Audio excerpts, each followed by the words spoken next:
Greetings, beloved friends. So excited for this live video.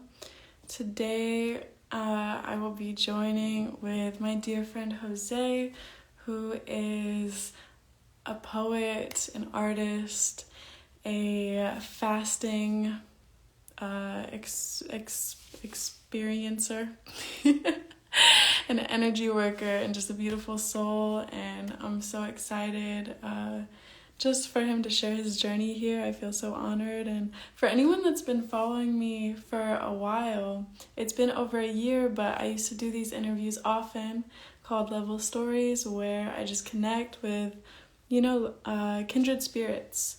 And we talk about the highs, the lows, and just relate with one another. And so let me send him a request. How do I do this? It's been a while. Here we go. I just sent you the invitation. Welcome to everyone joining, everyone in the chat. Hey, Ron. Hold on one second. Yeah, you're good. Hey. Hi. Say hi to Rumi. Oh my gosh. Hi, Rumi. I She didn't just walked know by. I was getting two special guests tonight. She just walked by just at the right moment, so. Aw. Welcome. Thank you for joining me. Thank you for agreeing to just, share your voice and your story here. I'm so excited. Thank you for having me. I'm so excited to be here and to be talking to you. This is super, super cool. Awesome. How are you? How was your day, first of all? Yeah, I'm doing really good. Today was a beautiful flow and just following my energy. Yeah, how about you? It's been a good day. Really, really good day. I got something accomplished today that made me feel really good. Um, the highlight of my day is here though, right now. Aw. Yeah, it's been great. Um, well, that makes me happy to hear. Yeah, so maybe before we get into more of your story, if you'd like to share what this chapter and phase of your life looks like, how you enjoy spending your time, and what you've been up to. Sure. So, for anybody that doesn't know me, my name is Jose Perez. I am a living soul that just loves life, and I've been spending my time lately going inward, to be honest, doing a lot of inner work. Um, that's been the last few months, has been just kind of facing some shadows and just dancing with them and enjoying each day, all the magic that I see in each day. Um, I play music, so I like to write. I like poetry. I like to write poetry and songs. I appreciate poetry, so I like to read a lot too. Um, Usually my week goes, I dedicate, my time to my work, so I'm committed to that. So during the week, I have my job that I go to, but usually when I get home, I try to do something creative, whether it's play guitar or try to do a new craft, which I'm eager to share about, which I'll tell you later. But what else? Yeah, on the weekends I like to go to Balboa Park. I think I mentioned that to you. If anybody is in San Diego or near San Diego, if you know Balboa Park, yeah, it is probably my favorite place here. It's kind of Tartarian-esque, meaning there's a lot of buildings there that replicate or maybe are, Tartarian buildings, but it's got a lot of history. I like to just people watch, sun gaze there, um, and just kind of taking the the life force that's there. Oh, and one wheel. I got I got inspired to get a one wheel, and so I do that a lot. I go around town. I'm just riding around. Kind of like it's almost like a meditation at times. I've received a lot of spiritual gnosis just by being on that thing. But that's a fun thing for me. Um, I'm learning the violin. That's another passion, but my biggest intention in life is just to bring value and favor to others, and I have a plan to build a legacy. I've been working on that this year. I want to leave a legacy before I transition on, um, and something that's going to benefit children. Something that doesn't need my name attached to it, but just needs the energy and motion. So, yeah, that's me. Beautiful. Beautiful. Yeah, you have a multifaceted way of enjoying life and expressing yourself. So many different streams. Thank you. Yeah, I try. I like to dabble in a lot of things, so that kind of keeps it spicy. Yeah, yeah, that variety, the spice of life. Yeah, So, if you'd like to share more, so that's where you are now, enjoying life and you're in your flow. If you'd like to share more about kind of what got you started and inspired into a healing journey and what that looks like for you in the beginning phases. absolutely. Again, thank you, Victoria, for inviting me to do this. I've been feeling a big urge and call to do something like this. I think I mentioned that to you. And I've been kind of working on creating my own videos, which I will publish eventually. I'm just kind of still fine-tuning some stuff, but I just want to talk about all the things that bring value to my life, and because they are so important to me, and I hope that it inspires somebody, and somebody can get some value to what I'm about to share. Um, Yeah. so I wasn't always this excited about life. Um, so I'm 40 years old right now, and I wrote down some notes. I'm looking at them right now. I have a little whiteboard right here, but I'm just gonna kind of go with the flow. But growing up, I didn't really value health as much as I do now. Um, Health was kind of always just seemed like something to do in the future. It was always like something like, oh, I'll get healthier later on, or I'll work out later or something. Um, Nonetheless, I was kind of an average sized kid, but I think when I was a baby, I was a little chubby, but I ended up getting older in my adolescence, and um, a while back I had gotten involved in a church. I was married at one time, and just kind of doing the church life. It was a Christian church. Got really involved. Went to a Bible school. Um, Learned a lot about spirituality and that experience. Um, I learned a lot about what's out there. I learned a lot about what they taught me pertaining to Christianity and whatnot in the Bible. But nonetheless, I got really involved, and life was good. Things happened along the way. I think about 7 years into it, my life got shaken up a little bit. Um, I had gone through a separation. I decided to continue on with church and whatnot, but that didn't last too long. I kind of fell into a depression. Um, Ended up going back into alcohol. So, when I was younger, I kind of drank here and there and smoked weed and all that stuff, but I had stopped when I was in my church days, but I went back to it. And I was probably like 26, I think, when I did that.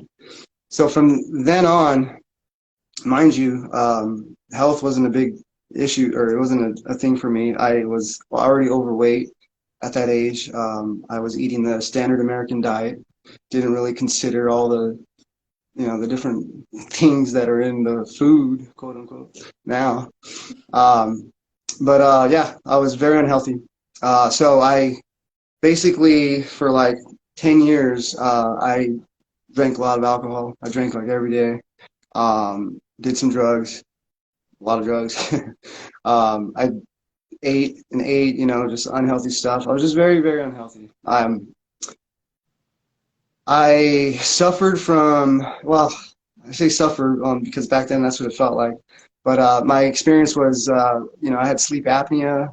I was overweight. I said I had acid reflux. I had high blood pressure, high cholesterol. It was like really bad. But you know, it, I think 2016 is when things kind of shifted for me. I also had left the church. I had kind of lost my faith and decided I was an atheist. There was there was a digression there where I went from Christian to agnostic to deist to atheist, you know. And honestly, that was kind of like the best thing for me because it helped me to kind of step back and just not accept what I'm told, you know.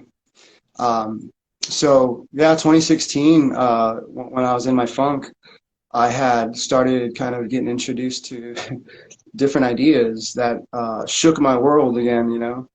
A lot of the I find in my experience, like with people that I interact with and that I talk to and see on the interwebs, uh, spirituality and like the what is it, the conspiracy theories, they kind of go hand in hand too. Like people that don't accept the narrative are usually those that are also seeking something spiritual, is my observation.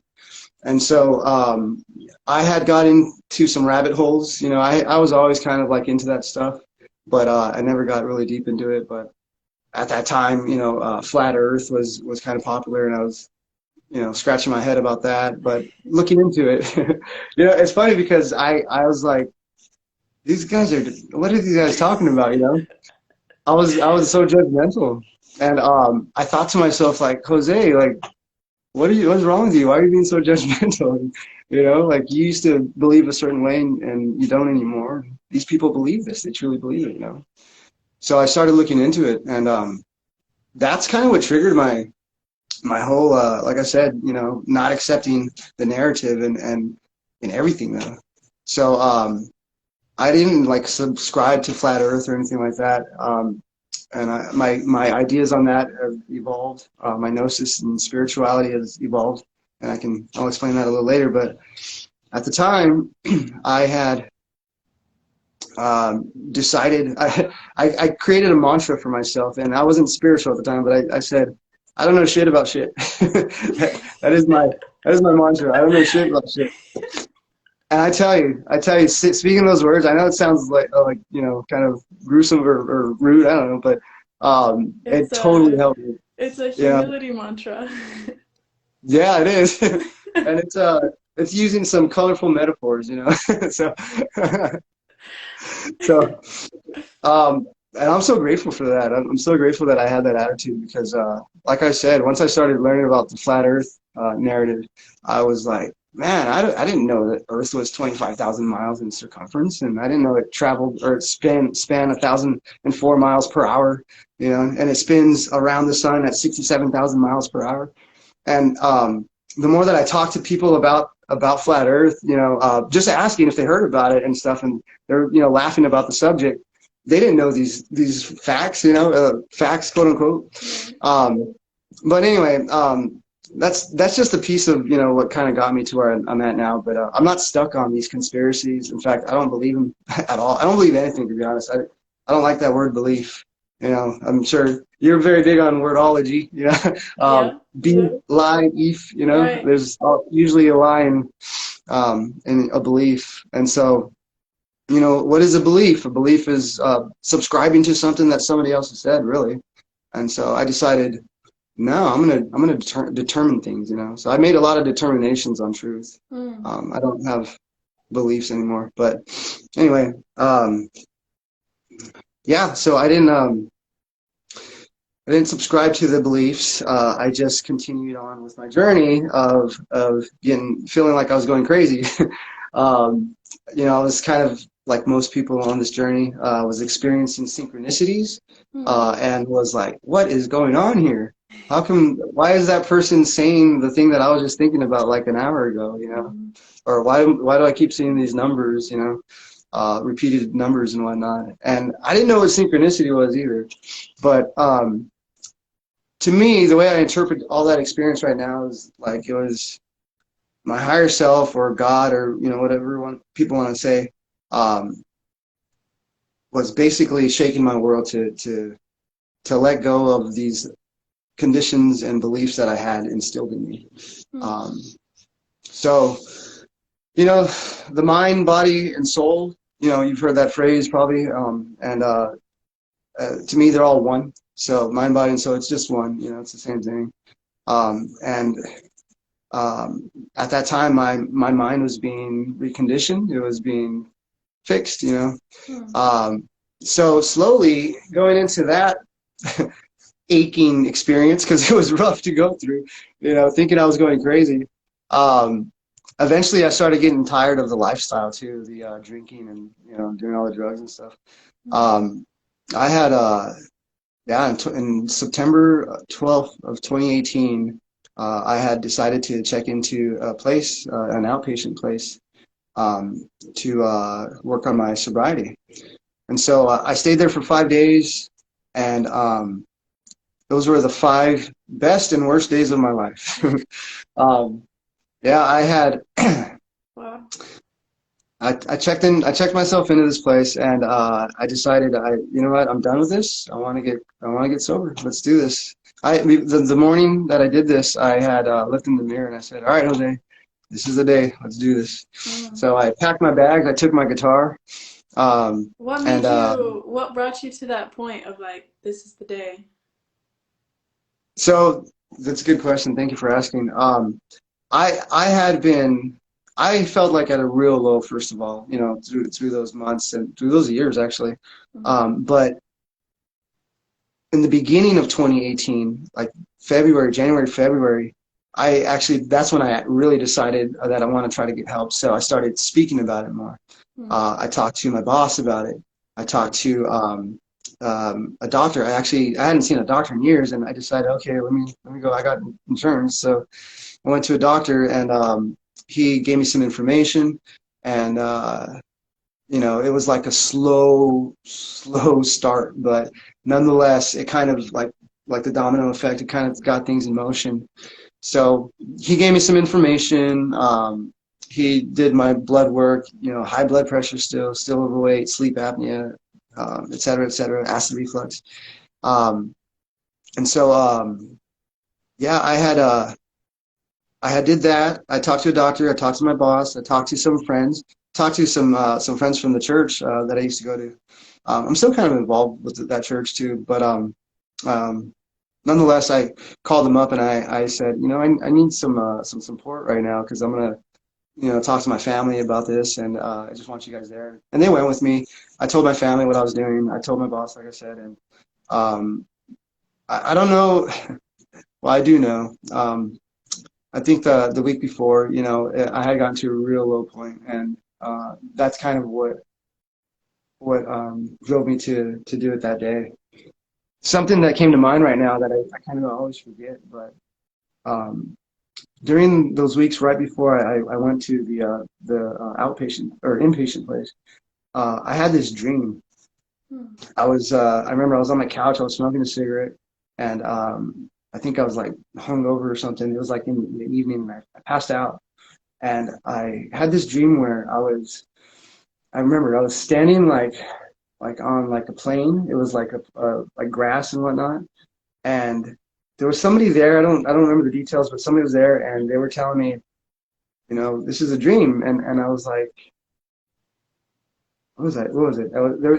I was having the suspicion that it was a dream, but it felt so real. It felt just like it is right now. Like Hmm. literally, like it felt like reality. And the person told me, if you just and jump up and kick your feet out, you're not going to hit the ground.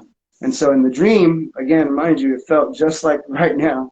I jumped up and I did not hit the ground. My butt went down, but I came back up and I woke up immediately.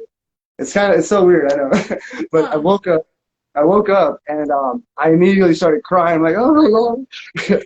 I was like, what is going on? Like that felt so real. Like I was in reality.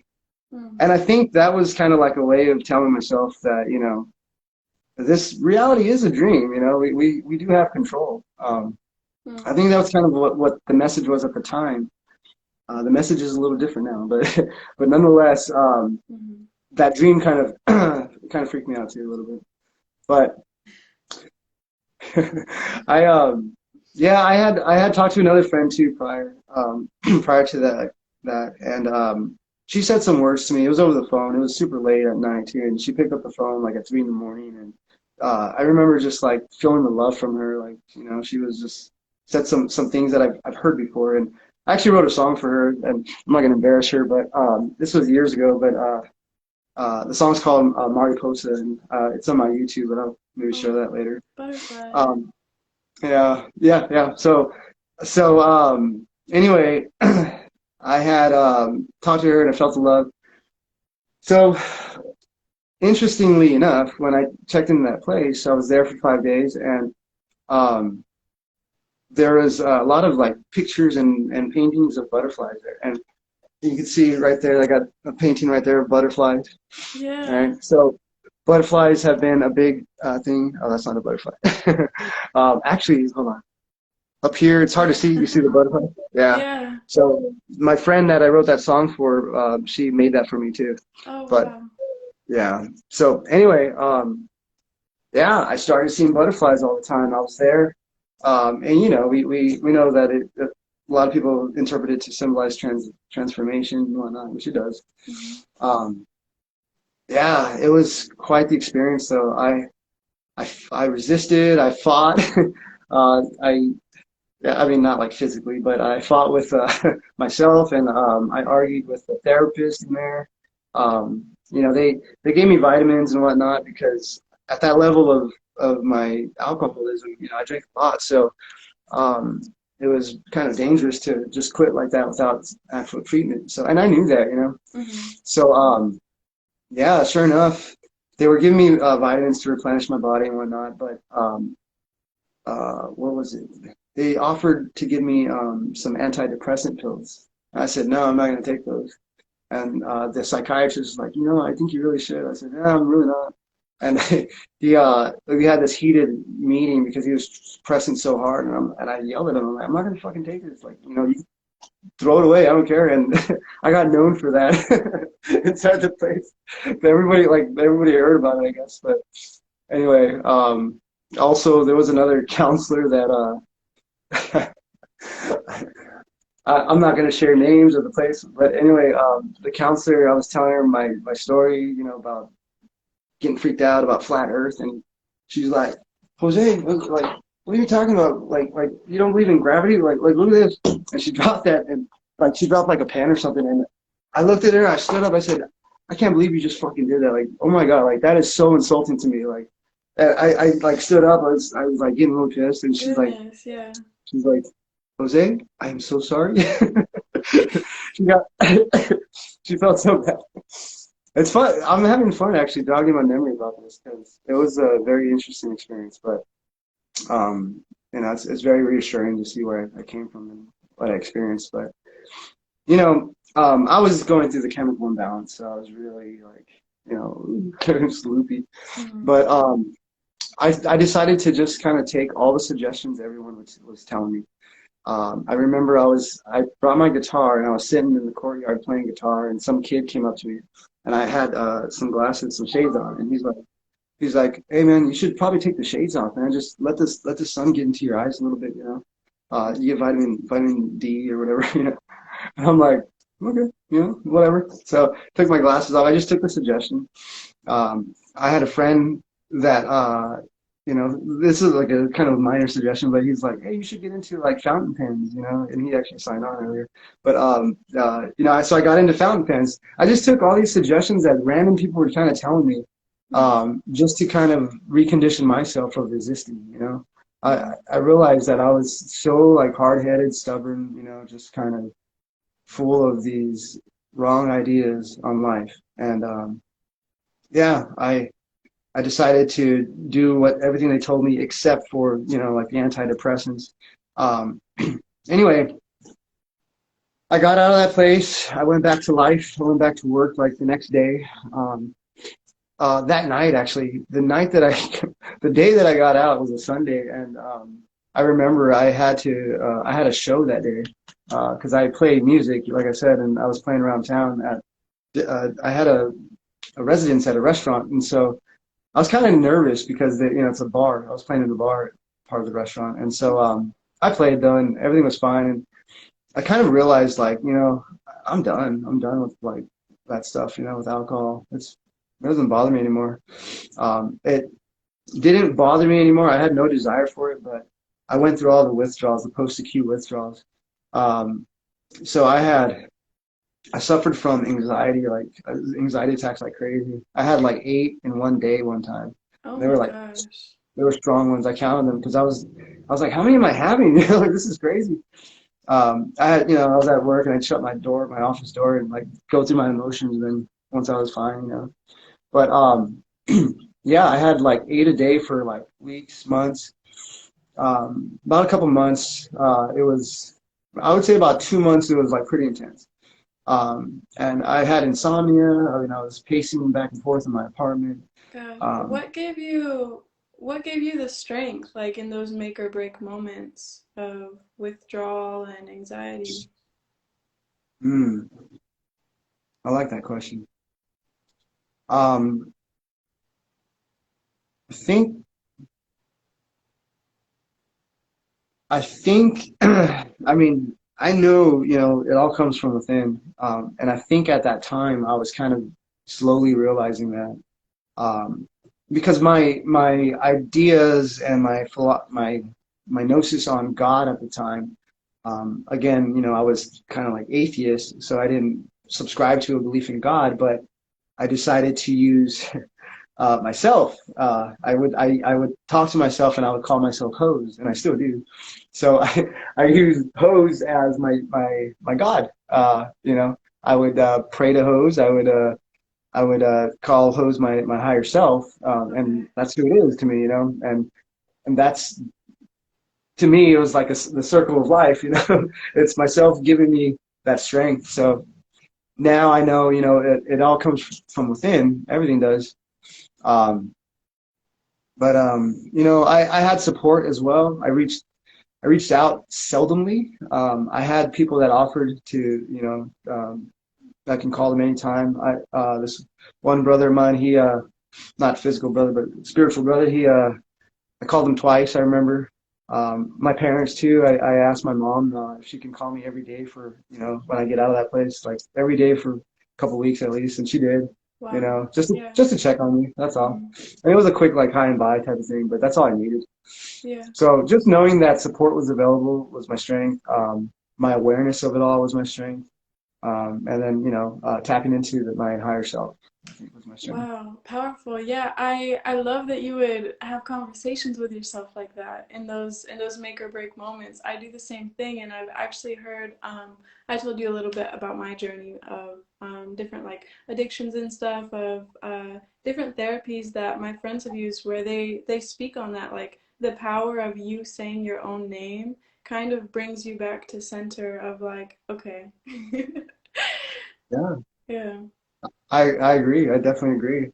Um, my name's Jose, but Hose is what I use. Close enough. Yeah, kind of like a term of endearment for yourself too, speaking to yourself like from the higher self. I love that multi-dimension aspect because it kind of allows you to have both experiences at the same time. You know, you're not like saying that you're not trying to suppress or avoid like the anxiety attacks you were having or the insomnia, Mm, like the struggle. You acknowledged it, but you also had that perspective still. thank you. Yeah. Um, yeah. So, going through all the anxiety attacks and whatnot, I was also trying to fill my mind with spiritual stuff. Um, Flat Earth, kind of led me back to accepting the idea that, all right, there's something else that's not just within this physical reality. There's something there. There's something to that. And so you can say it got me back to saying the word God, and having that concept. So when I started cleaning my physical body, my spiritual body, wanted to. Um, uh, oh, that's my sister, by the way. Of course, I will. I'm gonna share that later. Hi, Gina. um, yeah, my spiritual body was being cleansed as well. Um, and it was seeking that. It was seeking, more information. Mhm. So I remember, like on my Facebook, I had started joining all these like spiritual groups, and looking at YouTube videos and stuff, and just kind of literally just ingesting, with content that was good to my soul, good for my nature. And so during that time, I had also reached out to a therapist, and she kind of, I saw her before I went and cleaned up, and it wasn't effectual because I wasn't ready then, but I ended up going back to her because I felt comfortable with her. So I went back, and she was so excited. She's so happy to see me, and she's like, "Oh my God, this is great!" And she kind of helped me along. We only had six sessions with her, and she gave me a lot of insight. And so I used those tools, and just kind of I still kind of implement some of those tools that she taught me. But at the same time, I knew that that was going to come to an end with her. So um, synchronistically, I was in a Facebook spiritual group, and this girl, she friended me, and I didn't know her or anything. I didn't know anything about her. And I saw her thing, and I'm like, okay, she's a part of that group. I'll add her. Then I saw her page, and she's a therapist, like a spiritual therapist, And so I just felt the calling to reach out to her. I remember it too. It was Thanksgiving. I would send her messages, here and there, just saying, hey, like, this is cool. This is like divine that, I met you because, blah, blah, blah, I need help. But anyway, she saw it. She's like, yeah, you can reach out to me anytime. And it was Thanksgiving Day, 2018. Actually, I remember, I had reached out to her, and she called me. She gave me a phone call, and we had like a 15-minute session for free, and she was telling me, she kind of walked me through like an inner child type conversation, and I had never experienced that. I was like, oh my God, this I didn't realize that, my inner child was so wounded and whatnot. And there was a little healing that came out of that moment. So I decided, okay, I'm gonna continue like sessions with her. So this was all on Zoom, even pre-COVID. Um, she lived in Colorado at the time, so I would have a 1 hour session every 2 weeks, maybe every month or so, like that, and it was great. She understood what I was going through. She specialized in drug and alcohol rehabilitation, all that too, but she was spiritually conscious, and so. After about 5 or 6 months, or maybe even a little bit more, she was like, Jose, I think you would benefit from some breath work, And I was like, okay, sure. So 2019, she hooked me up with her colleague that she does yoga, but she does breath work too. And so again on Zoom, she lives in Canada. And so I would have a session with Amy doing breath work like twice a month because I really enjoyed it. I got into it, she taught me some methods and pranayama mainly, but I started implementing it into my daily life, just pretty much whenever I was kind of feeling the anxiety, whatever, I would do the breath work, and I was like, whoa, okay, it's really working. At that time, my anxiety attacks had lessened, so I was getting more stable. I was having them, every other day or maybe every once a week or so. This was after like maybe 6 months or so, getting into all those sessions. But yeah, Amy, she might see this one day, but she was a big part of my transformation for sure. So she introduced me to breath work, and which is right now breath work at this time is one of the biggest tools for alchemy for me. I use breath work every day. I do some type of breath work modality or technique every day. So I continued on with that monthly. I got into some yoga classes here and there. I really didn't do too much, but throughout that time, again, my mind was being cleansed. My body was, I'm sorry, my spirit was being cleansed, and my physical body was ready to be cleansed too. I had lost, in 2019, I started losing the desire for a lot of different foods. Like, it just kind of like, out of nowhere, just like, what? I don't like this anymore. Like, this is not pleasing to me. I remember eating like meat or something, like in the beginning of 2019, and I was like, okay. Let me cut down a little bit, and I so slowly started kind of cutting that out of my life, out of my diet.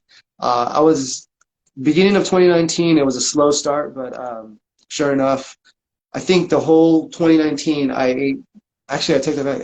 I think I only ate meat like maybe like 12 times, throughout that whole year. Which prior to that, I was a big meat eater.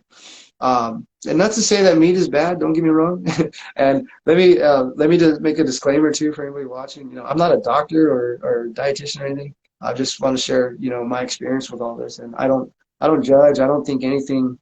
Everybody is different, so some things work for other people. So I just want to say that. But for me, um, cutting out meat was what my soul and my body was calling for. So I started cutting down, and then I don't remember where it was in 2019, but I was like, I'm gonna probably I should probably fast again. I think I remember what happened. I was seeing a lot of articles on intermittent fasting.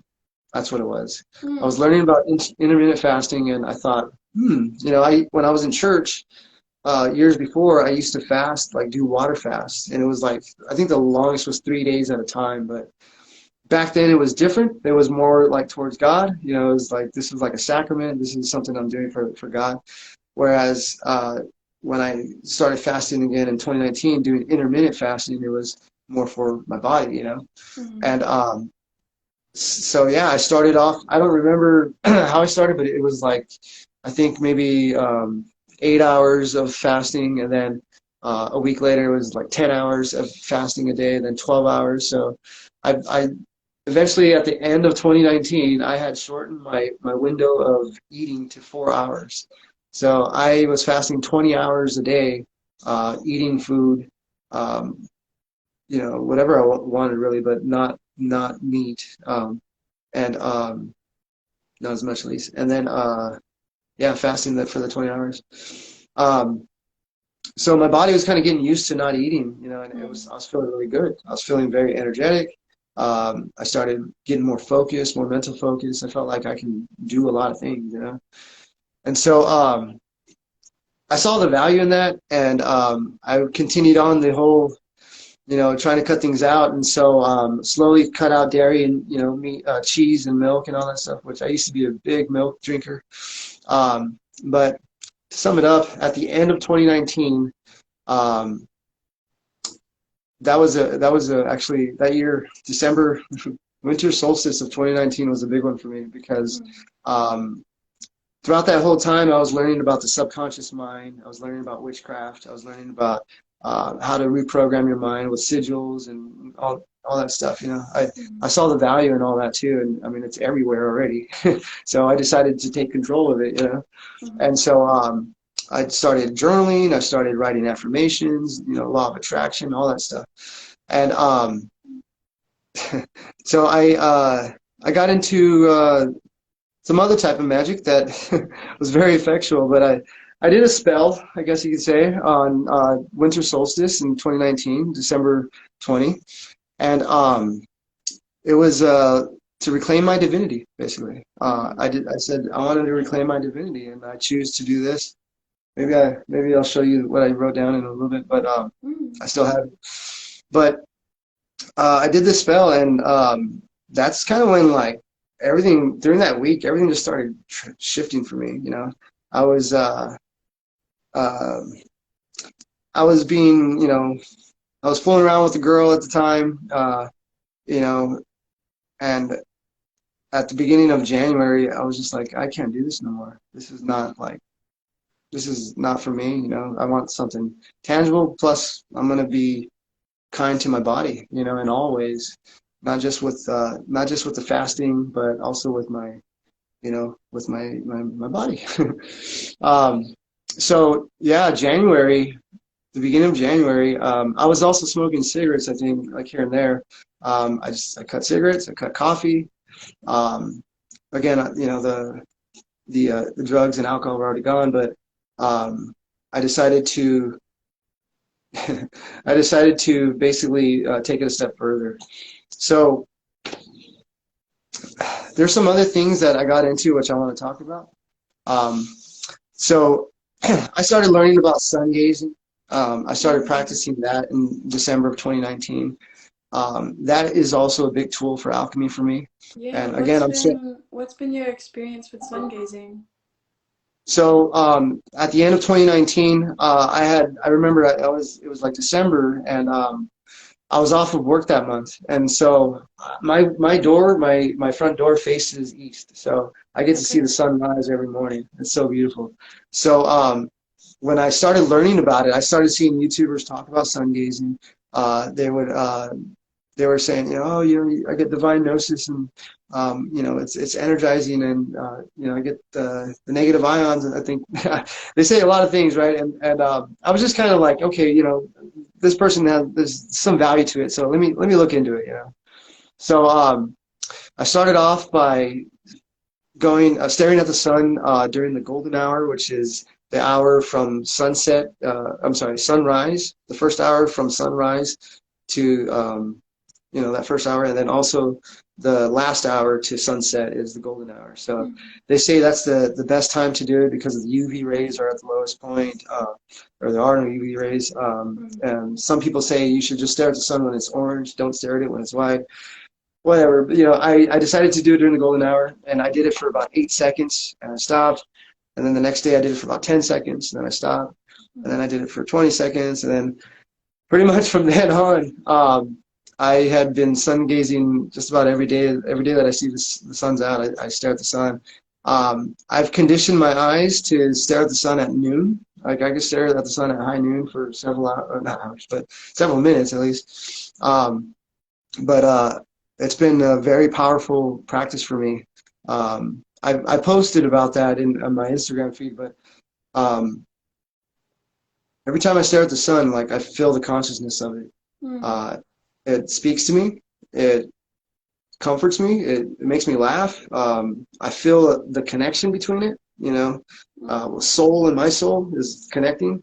Mhm. Um, I call it raw. I sing to it. I put my hands up and let the sun rays hit my palms.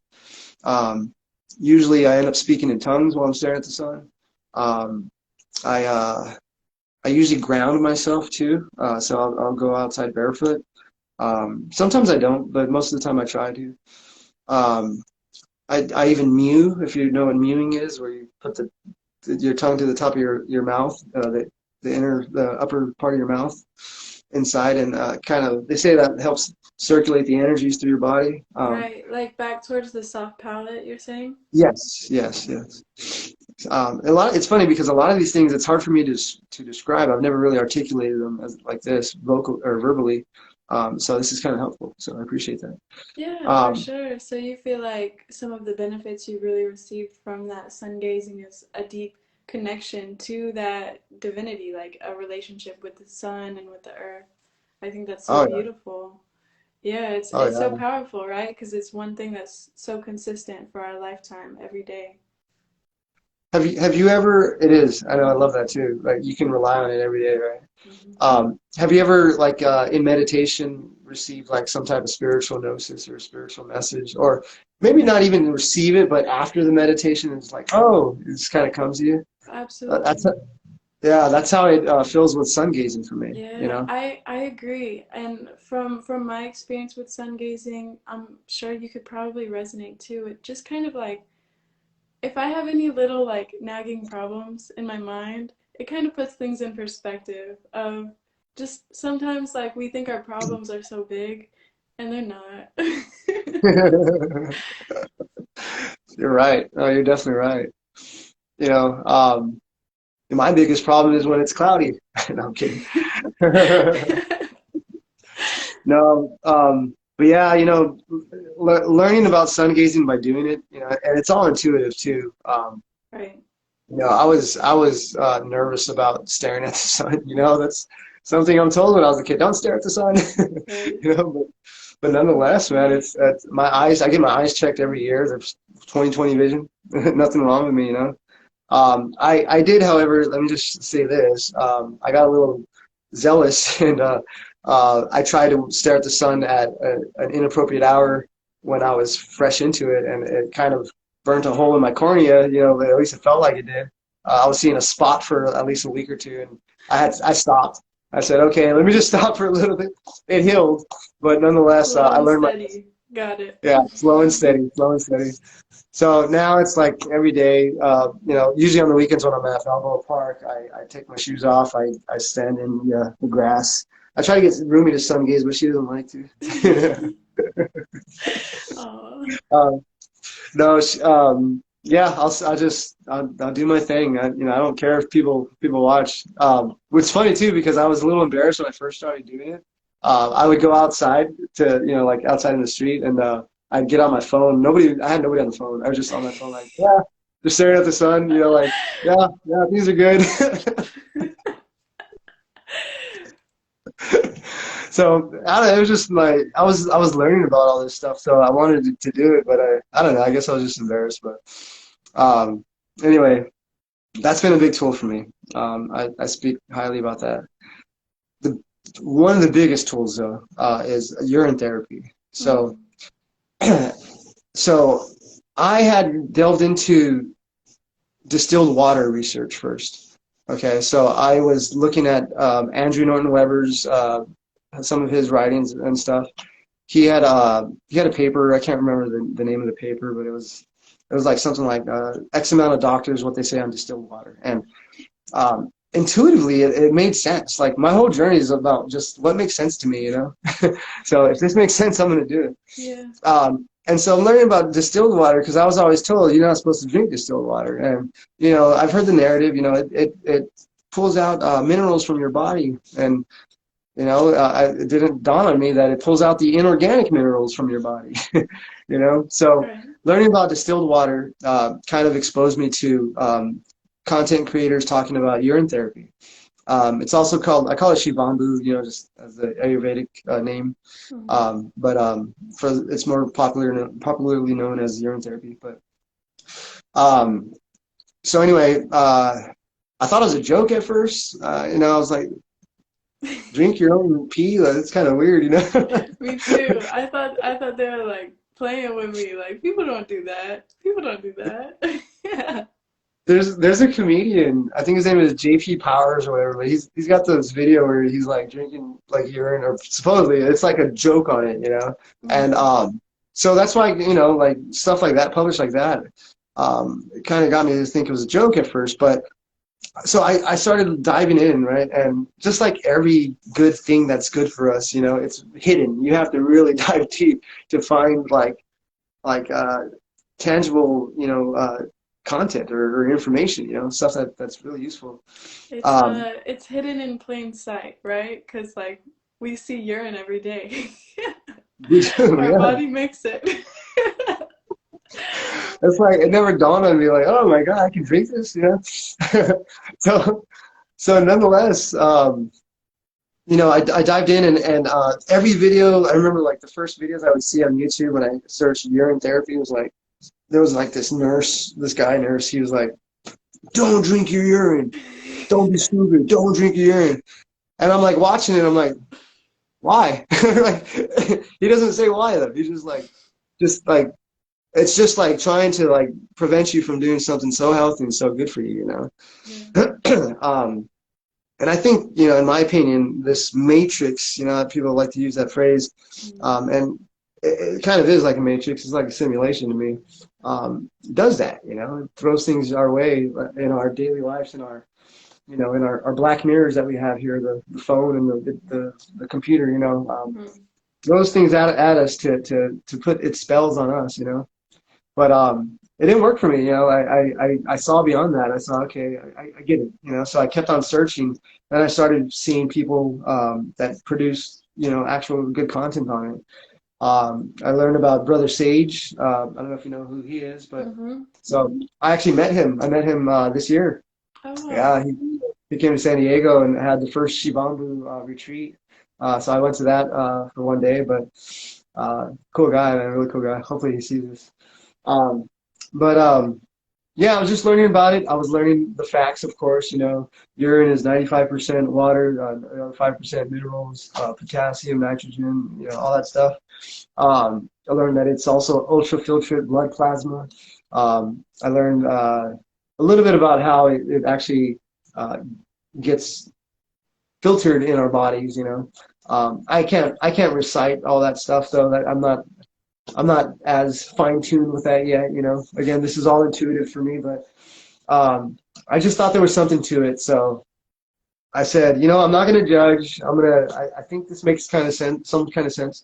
So I'm going to try it. So in 2020, I decided, okay, I'm going to try urine therapy. So um, I decided to just, I wanted to, I wanted it to taste good, first of all, because you can smell, in the past I've smelled my urine when I was drinking, and it smells like shit, and all the stuff that you eat, it smells nasty. Yeah. So and I knew that there was something to having fruit and, Right. having it And so taste good. so it's wild, right? Like learning about urine therapy, how the medical term for urine is plasma ultrafiltrate, right? So it's Yeah, like if that's what our pee smells like, if we're like, then our bloodstream yeah, is worse than that. Like the no, that blood makes that's sense. circulating, nourishing everything in our body, it's crazy, right? No, that is crazy. Thank you for telling me that. I didn't never thought about that. That's true. Yeah, and that's going through all through your body, right? Yeah, like the urine is ultra filtered blood. Yeah.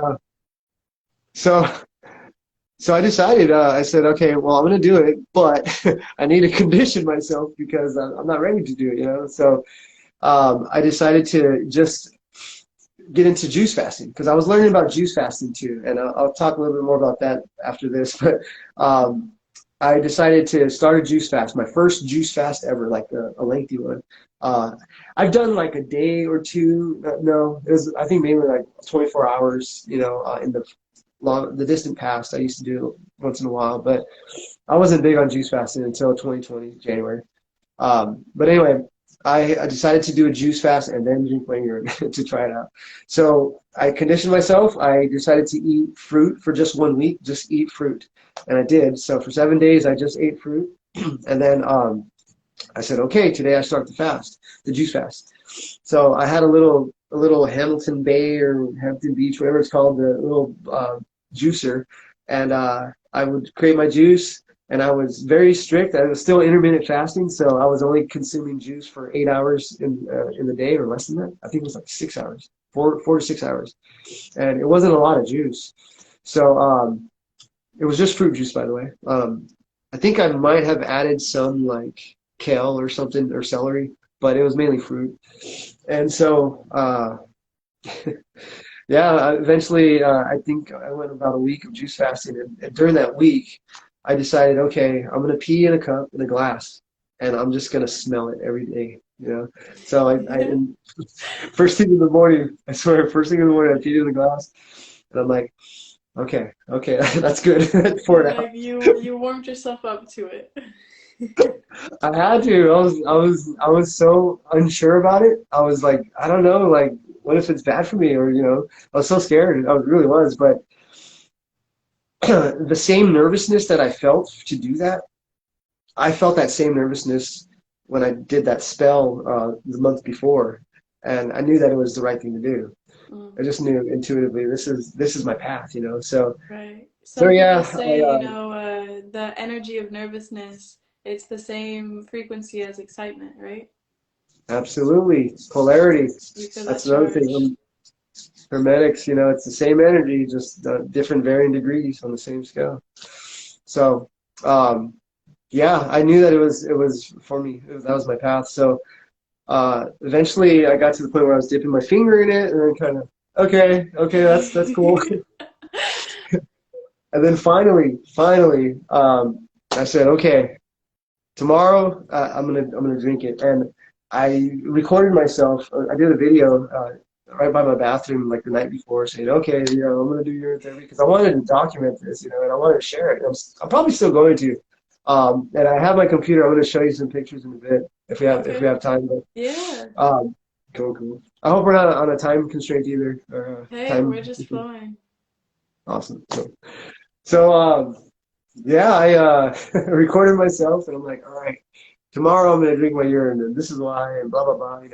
I recited some of the stuff that I knew, And then it was weird too because at that time in the morning I was waking up like at 1, 2 in the morning just naturally. Just I Oh, was waking up and I'd be up the rest of the day. I'd go to sleep early though, but I woke up like about 1:30 and I'm like, all right, turn on the camera, turn on my phone, and I'm like squirming because I have to go to the bathroom. I'm like, all right, yeah, this is it. Here I go. So I peed in the glass, and then I looked in the camera, like, all right, here goes. I said I was only gonna taste like 4 ounces of it or drink 4 ounces of it. I had like about maybe like 12, 10 to 12, and I tried it. I'm like instantly, like just like energy, just you know. I'm like, holy moly. This taste the taste reminded me of that cereal when I was a kid. It's called Kix. I don't know if you've ever had it, yeah, but okay, yeah. so when the sediment of the cereal sits in the milk, like at the end of it, that's what it tasted like to me. Huh. It's kind of weird. That's what it reminded me of, Okay. like the end of that cereal, the sediment in the milk. But yeah, I was like, wow, this is interesting. I just downed the whole thing. The next day, down the whole thing. I continued on. I was only going to do it 9 days because I was reading a book. I think it's called The Waters of Life by John Armstrong. And I recommend that book to anyone that's interested. It's got a lot of great testimonies. Have you read it before? I've read bits and pieces. Yeah, it's a great book. It's available like the PDF version online. Yeah, you know what? There's somebody I met at the Shivambu retreat. She, I think she's on right now. She's got a website that has all the PDFs. Oh, Yeah, awesome. yeah. But anyway, so yeah, I read that book. Read the testimonies, and they were saying that most people would try it for 9 days. These people were like, they were terminally ill. They had some issues that they were trying to cleanse from, so they were doing water fast with tap water and urine, and they were seeing results. They were seeing stuff being cleansed from their bodies. And this is like in the 50s or 40s or something. I don't remember, but I was just thinking like, I'm not terminally ill. I had some issues with me before, but I'm not terminally ill. So let's see what happens. I'm just gonna keep going. And so from then on, I've been drinking my urine every day. I have some right here actually right now, but yeah, I use a glass. I like to get creative with it. I bought these from Devon actually, these Skeller Oh, sticky. nice. Yeah, you So got that scalar Shivambu. he yeah, there you go, Scalar. She loves me. I like that. Um, no, it's become part of my daily hygiene. I wash my face with it in the mornings and at night. I age it. I do age urine as well. Hmm. That is the most powerful thing in the world. I think it's like She Legit. I got some She Legit from Gerald, Yeah. and yeah. So it's crazy because I feel the same thing when I take She Legit. I feel the same energetic boost when I do age urine. It's so intense. Yeah, so it's like it's one thing to read these testimonies in books and you get the information and the studies of like how healthy it is, but all that research and information, it lays a foundation, but the experience it speaks so much stronger and like it speaks for itself. So I'm curious through like your experimentation and these years now of practicing this therapy, what are some of the benefits that you've experienced beyond I know you already mentioned like instant energy boost and yeah. Mhm. Well, I'm gonna show you some physical evidence because I'm gonna show you some pictures of me before. But Okay. but to me, the biggest benefit is it helps me to remember my divinity. And it's funny because I was going through your some of your old interviews that you did. I think it was the one with Gerald too. I really Yeah. love the one with Jerome's show. I think is that his name? Jerome. Jerome. Yeah, Yes. I Yeah, think that was Jerome your Shaw. first shot. Yeah, so I think it was the first one that you did, but that was a really good one by the way. Thank But you. anyway, I think with Gerald, you said something that like first of all, I know your soul family, but like it was like confirmation, like total confirmation because I would say this all the time. You said something to the effect of like, if you can drink your urine, you can do anything. And I swear to God, I would tell people that like if you can drink your urine, you can do anything. Like so, I don't know if you remember saying that, but I was like, man, I don't, uh, but I don't doubt that I said it. yeah, no, you have. I know you have so many interviews and whatnot, but I love it though. It's just confirmation, you know. So eventually, you know, I still like to use affirmations. I write my own affirmations and I recite them every day, and sometimes I write them. I used to write them daily, but I mingled that with my urine therapy. So um, I do kind of a quantum jumping technique where in the morning with my urine, I usually hold my glass and I stare at myself in the mirror and I recite my affirmations. You know, I am truth, wisdom, divine. You know, et Mm. cetera, et cetera. And I stare at myself as I do it, and then I take a drink. And usually that is like a very powerful effect on my subconscious. You know, Wow, I'm watching yeah. myself. Yeah, go ahead. You gonna say something? Yeah, I mean it's like you're programming the waters like in your physical body, but also you have that feedback of seeing yourself in the mirror and like drinking of your own waters at the same time. Yeah, Like so many pieces going on at the same time. So powerful. it has been so powerful. That's probably the biggest one. Um, I have it written down too, actually. Where's it at? My diet. So it helps me to kind of be aware of my diet too. So at this moment, I consider myself raw vegan. You know, or I don't like labels. I really hate labels, but if you know, it's unfortunate we have these limited words to describe us. But I uh, feel you. I feel you. yeah, so raw vegan, I guess, would be the closest thing. But I can tell in my urine, you know, when I have had too much onion or if I had too much sodium, Hmm. if I've had, you know, too much, well, mainly those two. You know, I can just tell if something tastes different, you know, it's probably not good in my body, or maybe I Yo, need to it's slow like down. the ultimate accountability partner. Definitely is. Yeah, Right? no, definitely. And it's crazy too, because like I don't have processed sugar at all anymore, but I think I've had like a little bit here and there, and I can tell in my urine, like, oh, I I don't need that, you know. But when I first started the urine therapy too, it kind of it helped me to regulate my diet. I think that was probably the biggest one, the Mm. biggest benefit. Um, let me grab my computer real quick. Can you excuse me one second? Yeah. All right.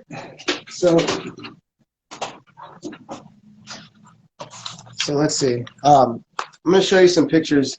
I'll tell you, I'll kind of describe the rest of my experience as I do this. But as I was, well, okay, here we go. So this is 2015. I was a lot different. I was in a punk rock band, and hopefully you can see this. Wow. Yeah, you look like a different person. Yeah, 2015. Okay. Hmm. Then we got 2017.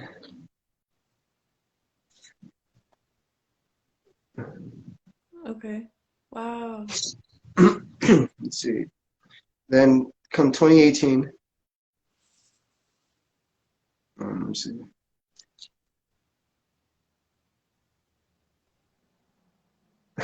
Okay. So now this is a progression. I call this my ascension, okay? So here we go. Now we go to right before um, I did that spell and before I started the urine therapy, this is what I looked like. I was already kind of cleaned up. I was, you know, fixing my diet and whatnot. Okay. Hmm. And then come, I'll show you a brief thing of the video, but this was the day after I started the urine therapy. Okay, Hmm. and then this is that was 2018. So here's 2020 with my waters. What does it say? It says for the water of life, Mm. and then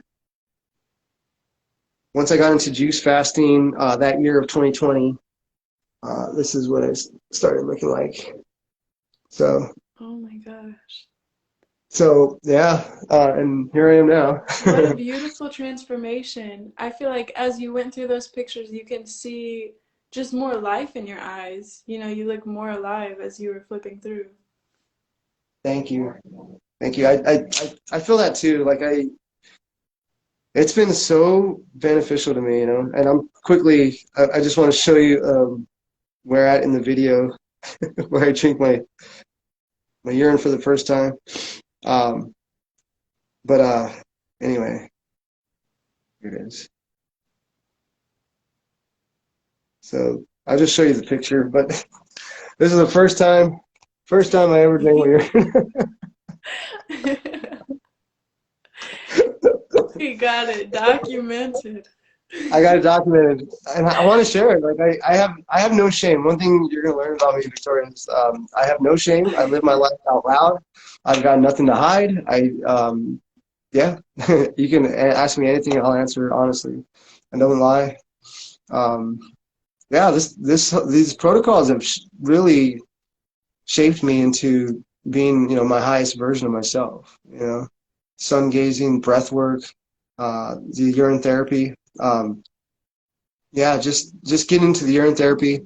I was quiet about it at first, but like not too long. It didn't take me too long to start telling people. I knew that, you know, it's not popular and people don't really know about it. They don't know the benefits of it.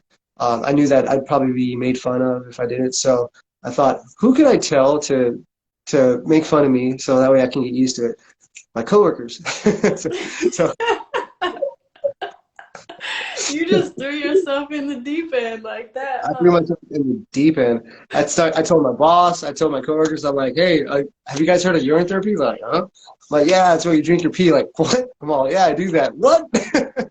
So they, I don't care, you know. I mean, this brings value to me. I'm gonna share it, you know. But yeah, they made fun of me. They still kind of do once in a while, but it doesn't bother me. I told my family, told my parents, and they were like, you know, they're very supportive. Though. They're just kind of like, okay, if as long as it doesn't hurt you, you know, keep doing it. Um, I told my, I went to my doctor in 2020 when I was doing the juice fasting Okay. and the urine therapy, and I told him, I said, hey, I'm doing a lot of fasting. I'm doing a lot of juice fasting. By the way, he was like, he saw my transition from, you know, being an alcoholic to getting clean and sober to Wow. starting the juice fasting and getting healthy. And he's like, oh, that's good that you're doing the fasting. I told him I was doing juice fasting, intermittent fasting, and he's like, yeah, you know, Jose, like that's the way we're kind of built. Is like we're built to eat and then we take a break, and that's the way the human body is, you know. And as long as you're not hurting yourself, keep doing it. If you feel good, keep doing it. Do the juice fast. Do the lengthy juice fast. And then I said, have you heard of urine therapy? He was like typing. He's like, he stopped. He was like, no. He's like, what is that? I'm like, well, it's you know, it's a protocol where you use your own urine. He goes, you mean like you drink urine? I'm like, yeah. He's like, you don't drink anyone else's urine, right? And I'm like, no, no. He goes, well, I've never looked into it. I think I've heard of it, but I've never looked into it. What about it? And I was like, well, I started that. I'm like, I started it, and I'm curious to know if there's any effects on my body. So I'd like to do a blood test and a urinalysis. And he goes, yep, we're gonna do that. So he was all on board. So so we I was already doing the urine therapy, and I did the blood test and the blood work and the urinalysis. My results came back. Oh, and he told me too. He goes, after this, lay off of it for a month, and then we'll test again and see like if there's a difference. Okay. So the first results, the only thing that was that came up was there was a little elevated level of bilirubin, which I still don't even know what that is. It's something to do with blood pigmentation, I think. And I think at a high level of bilirubin, people that get jaundice, kids Okay. that have jaundice, it's the bilirubin gets at a high level. But that's all I know about it, really. But it was just a little bit above the threshold, that's all. And then my sodium was under the threshold, but that was because of the juice fasting. I wasn't having any salt at all, any excess salt.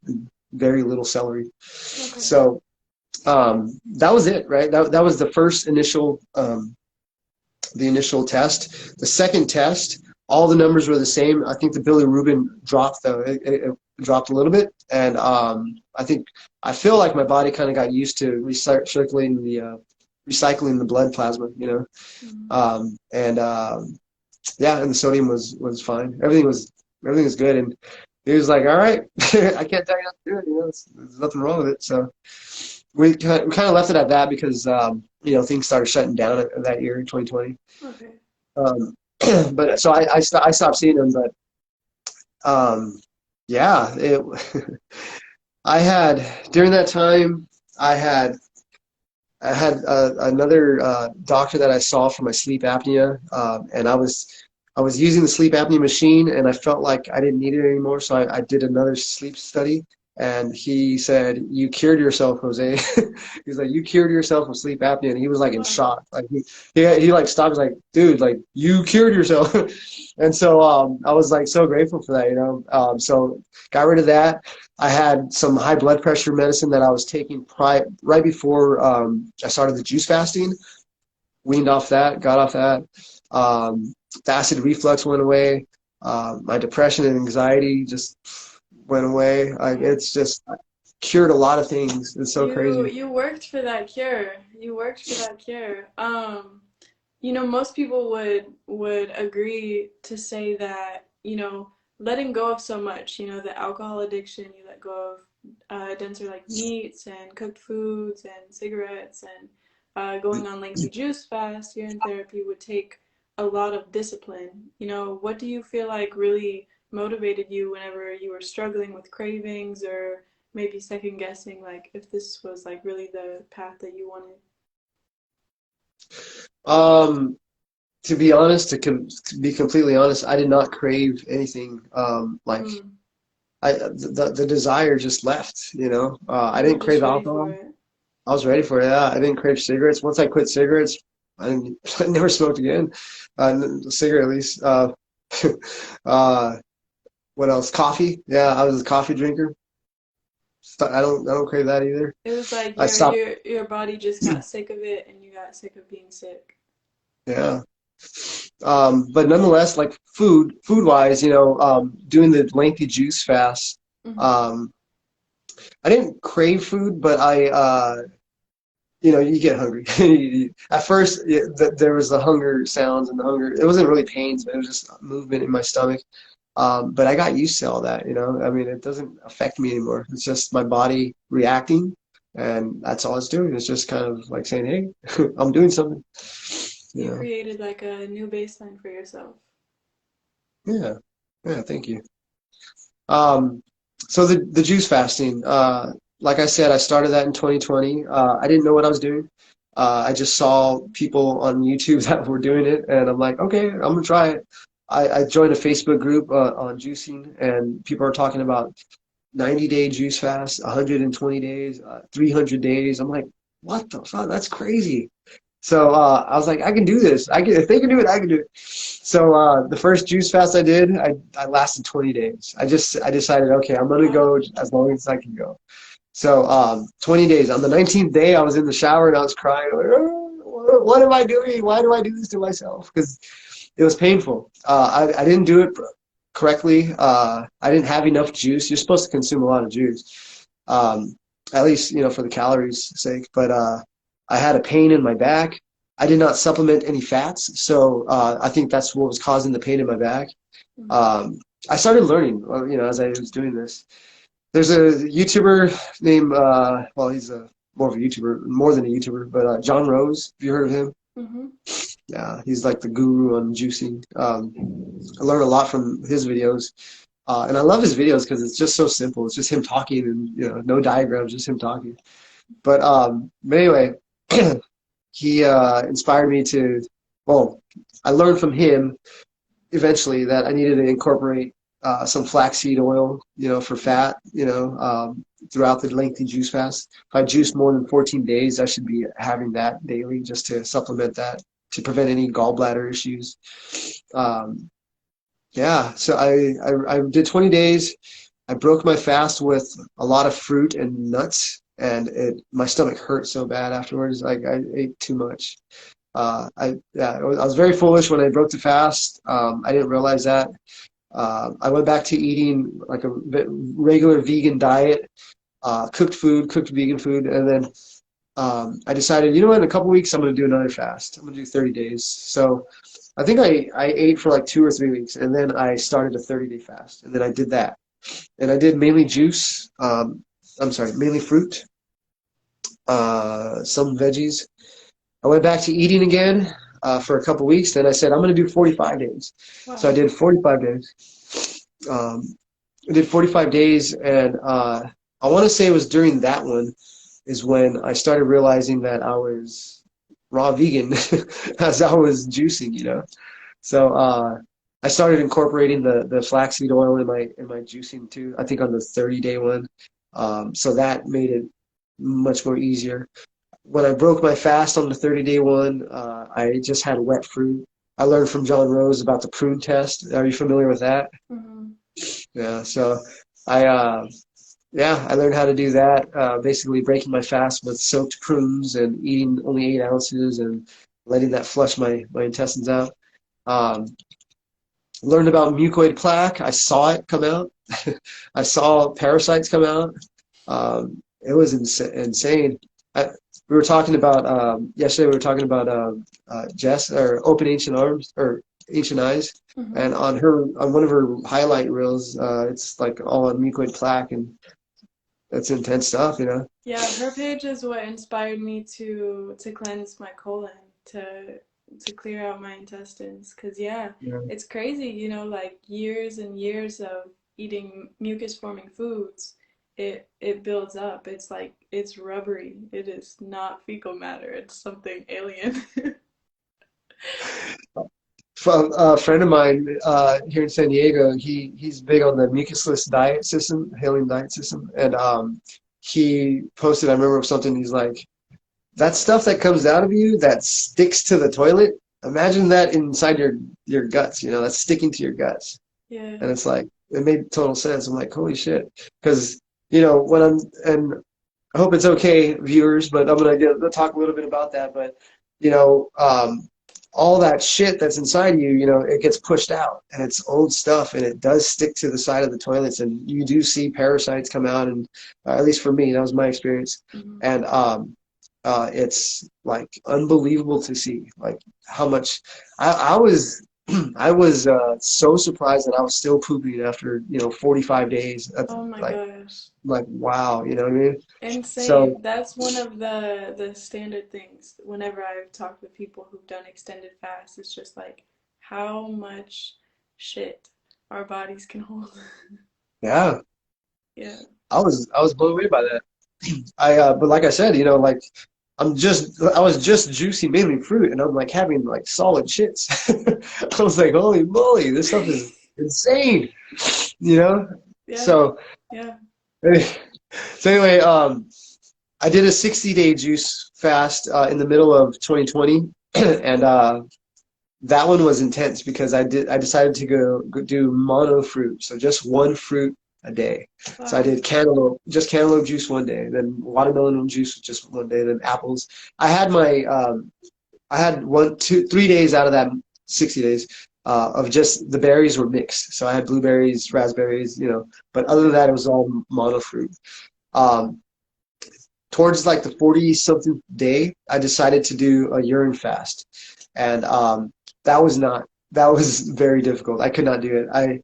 I lasted about, um, maybe like 18 hours or so. And this was just looping my urine though. Hmm. No extra water. So it was like, I think Gerald said this, you know, it's akin to a dry fast, you know, when you're doing urine fast, because you're not Yeah. introducing new waters to your body. Hmm.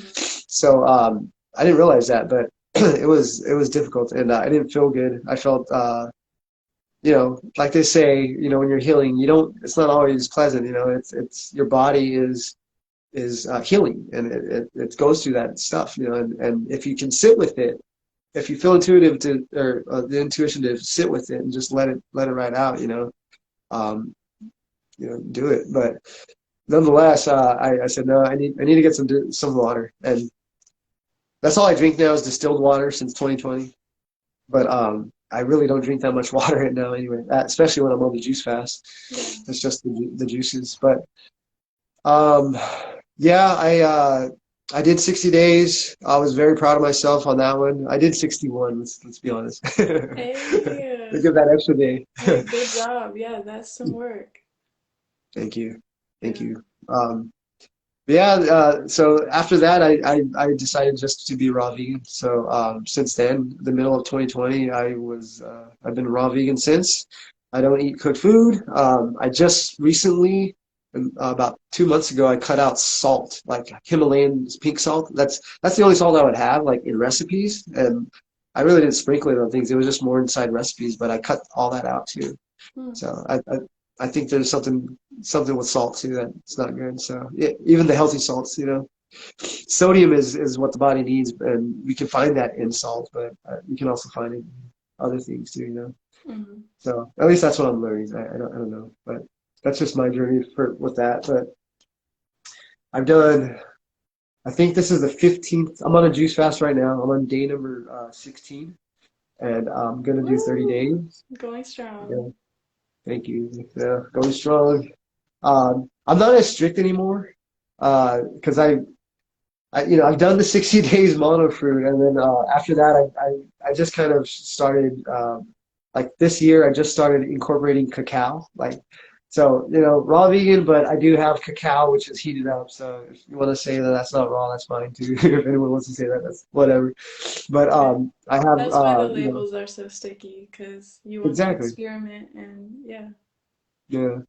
So, like on this fast right now, I'm having just basically fruit juice mainly, a couple veggies here, um, uh, my urine, cacao, and kava. That's all that I'm consuming. Oh, and my friend made me an herbal tea, and I'm gonna have that, but I haven't had that yet. But that's all. Yeah. So I'm on I think it's my 15th lengthy juice fast since 2020. I feel great. I've healed a lot of, well, physically, like I said, I've healed a lot of things from fasting, from juice fasting, and from urine therapy. I've healed a lot of emotional trauma. I realize that as I'm cleansing inside my insides, it's funny how it works too for me. There'd be like a day where, like, out of nowhere, just I get this like emotional like heaviness, like, and I'm like, what is going on? I start crying. I start thinking of old memories and stuff. And that same day, like I would actually have like I would purge physically too. So Hmm. it was like as it's happening at the same time, basically. Oh my Yeah. gosh. Yeah, I've had similar experiences. Like emotionally, I've had experiences during fasts where like I'll get like a super strong craving and I'm like, "Oh gosh, like I don't know if I can make it through this one type like make or break." And I like just wait. I'm like, "Just wait. Wait until tomorrow. Wait until tomorrow." And then like I'll pass a parasite or some like mucoid plaque in one of my other fasts. And then right whenever I pass, no more craving. And I'm like, wow, it was eye opening, right? Because it's like these things that our body holds on to, it has an emotional tie with it as well. Like our gut is so connected with our nervous system and our brain and our emotions, like our whole experience of life. Yeah. No, I totally agree. Like we were saying, mind, body, and soul, it's all the same. It's all one. Yeah. Yeah, and it's been so good. So it's This like as you've been learning how to purify your body and heal your body, you've also been learning, I guess it sounds like emotional intelligence, how to navigate those emotional times. yeah, no, absolutely. Um, I'm a fan of therapy. I think if people need it, they should do it. And specifically, I'm a fan of like holistic therapy. So um, I had stopped seeing the therapist. She actually told me back in I don't remember when. It might have been at the beginning of 2021. She said, Jose, you kind of don't need me anymore. So I had stopped seeing her. Maybe it was like, yeah, maybe it was around that time or it was the middle of 2021. I can't remember, but yeah, I'd stopped seeing a therapist. But this year, though, it's been an interesting year. Mm. In the middle of the year, I mean, life is great. Like life is wonderful. Don't get me wrong, but just out of nowhere, like in the middle of the year, I'm like, you know what? I think I need some maintenance. I need some I need to just have some therapeutic maintenance. So I came across another holistic therapist, right, who I'm seeing right now, and it just everything just aligned. You know, like the synchronicities of meeting her and how we met. It was online as well, but the things that she was saying just resonated with me. But at the same time, so I'm doing this 3 month long holistic therapy program, and I'm a little congested right now, so apologize for that. But at the same time, I am also participating, or I signed up to be a breathwork facilitator in the breathwork facilitator program with the Sacred Breath Academy. It's like a 400-hour program, basically. But the beauty of this program is that the first half of it is all inner work. It's all just inner work. It's Wow. so beautiful. So I realized, like probably like in June or July, because of the breathwork journeys and other journeys that I was doing that were kind of coming my way. Uh, I knew that this was going to be a time of a lot of inner work, like diving deep. So doing this program, the holistic health, and then along with the Sacred Breath Academy breathwork facilitators training, um, it's been very wonderful and painful at the same time. You know, a lot of things are being released. I'm realizing a lot of traumas that I never knew were there. I'm healing a lot of inner child things. You know, I'm Mhm. sending that love back to my little Jose. You know, and it's been beautiful. It's been so great. Um, I don't know why. Well, I do know. I do know why. When I do juice fast now, it's just whenever I feel called. If my soul is saying, "Hey, you need to juice fast," I say, "Okay, how long?" Sometimes it's 10 days now. It's no less than 10 days. So it's usually 10, 21, 14. But this time it was like 30 days, and 30 days over a holiday, which I've never done before. Yeah. So I was like, at first I was like, why? And yeah, so by the way, everybody, Victoria's 3 day guided fast guide is a beautiful, beautiful thing. I love it so much. You have no idea. And I listen to the meditations and whatnot, and it's been very helpful on this journey. Oh, Um, thank you for sharing that. but you in the first video, if you don't mind me giving a little sneak peek, Oh but yeah, you know yeah, you yeah. Talk about your experience, or yeah. so yeah, this is perfect time too. So you had initially said, you should write down the what and the why, of what are you doing and why are you doing it. And that triggered something in me because I always write down my intentions of doing a fast. I have a little ritual that I do. Okay, I usually write down. I prep for the fast, for the juice fast. I say, okay, this is the day I'm going to start it. And then I usually, throughout that week, I kind of just go inward and start thinking about my intentions. And usually my intentions are, usually on average, they're to better myself, to make myself better so that way I can bring more value to others. I always try to tie in some type of selfless thing with my intentions because I find that the universe or God um, pushes your manifestations to you when you do them when you do things for other people. Mm.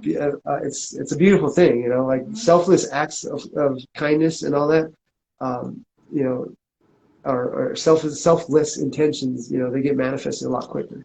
I So, agree with that so much. I think it's like also, whenever you have part of your intention not about you, it gives you more strength in some moments because it's not about you, Like you may feel like you're on the edge of something or you may have doubts, but it's not about you. You have your intention set on something bigger.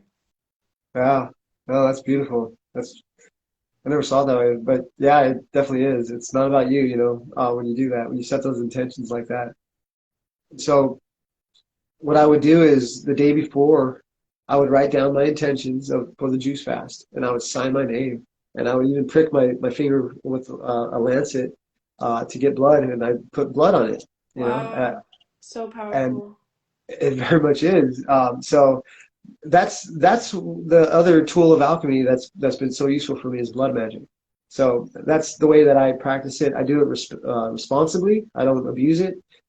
It's just my own blood, and it's basically just placing it over my intentions. Usually, I'll share like my whenever I share my intentions on my story, you might see a little blood spot on the actual intentions. And the way that I interpret this is you know, I am the universe, you're the universe, Rumi's the universe.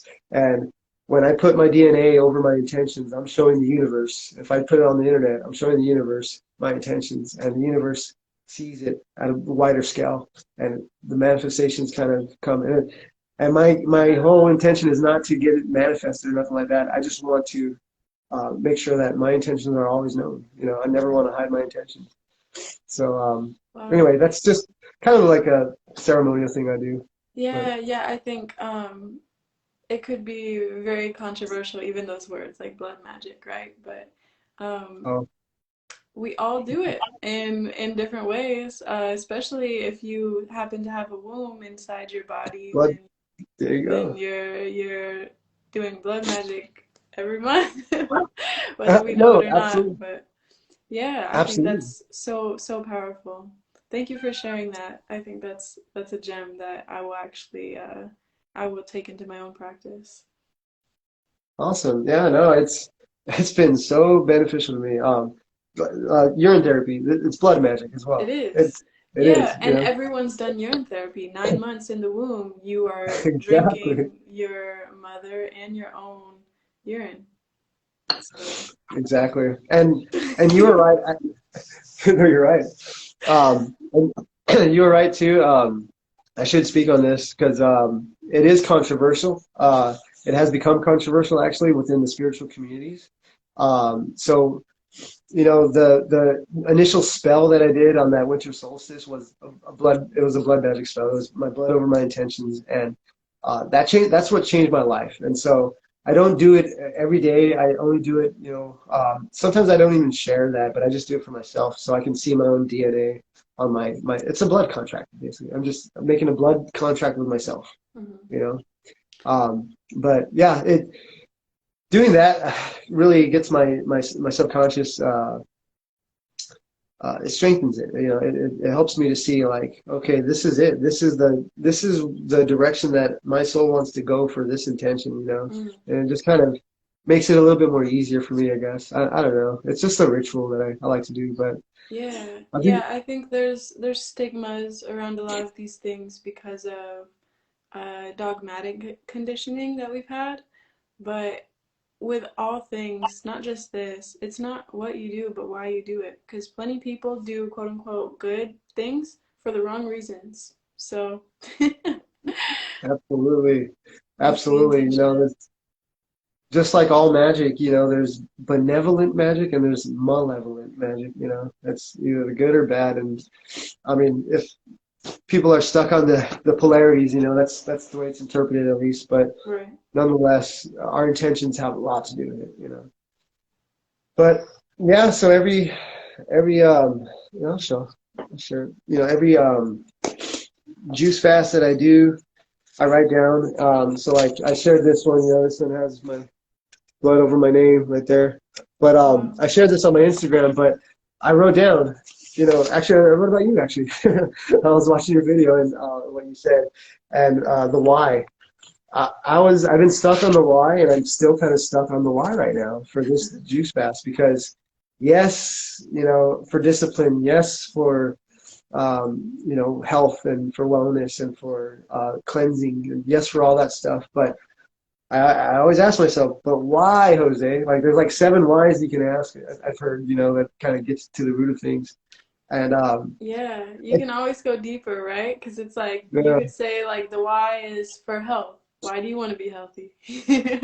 exactly. Well, because it's the good thing. Well, why is it good? Right, It's like right.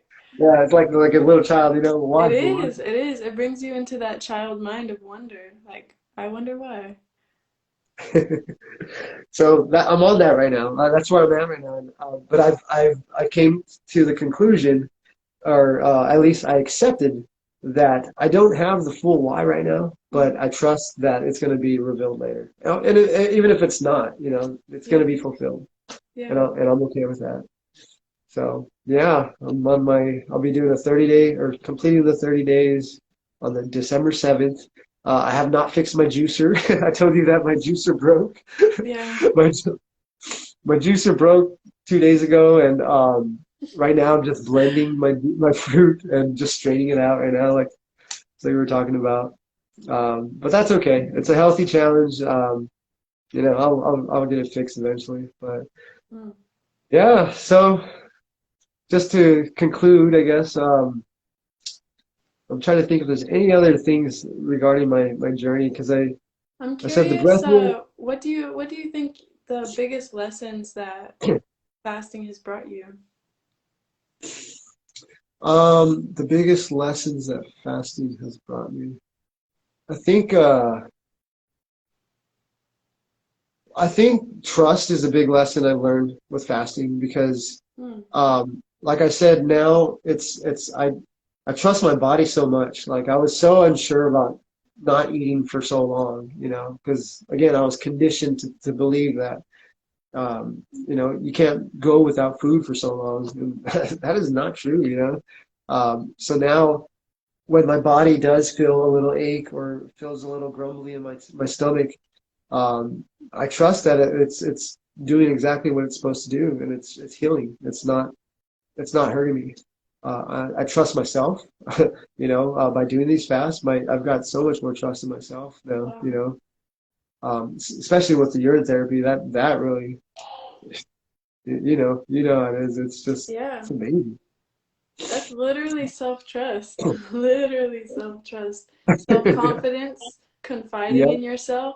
yeah. Another word comes that you were talking about in another video. I think confidence. I forgot what you said about it, but it was really good. Oh, yeah, that's a throwback. I'm surprised you've seen that video, but I know Yeah, which one you're talking about. Yeah, self-confidence, confiding in to yourself, confide in yourself. like Yeah, being that's what becoming your own confidant. Like that's what that's it what it was. means, Yes, right? that's beautiful. That's true though. But that's Yeah, that's like the basis of urine therapy, in my opinion. That's like pure self-confidence and self-trust and self-love, self love, definitely self-acceptance. self acceptance. Hmm. Yeah, it's a beautiful journey. I mean, I look back now. You know, I'm so grateful that we you invited me to do this, Victoria. So thank you Oh so my gosh, much.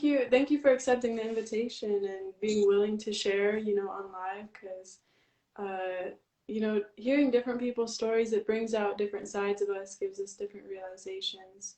And yeah, I mean, it takes courage to come on here. It really does. I commend you. And yeah, I mean, I remember the very first time that I tried to go live. This was a year or two ago.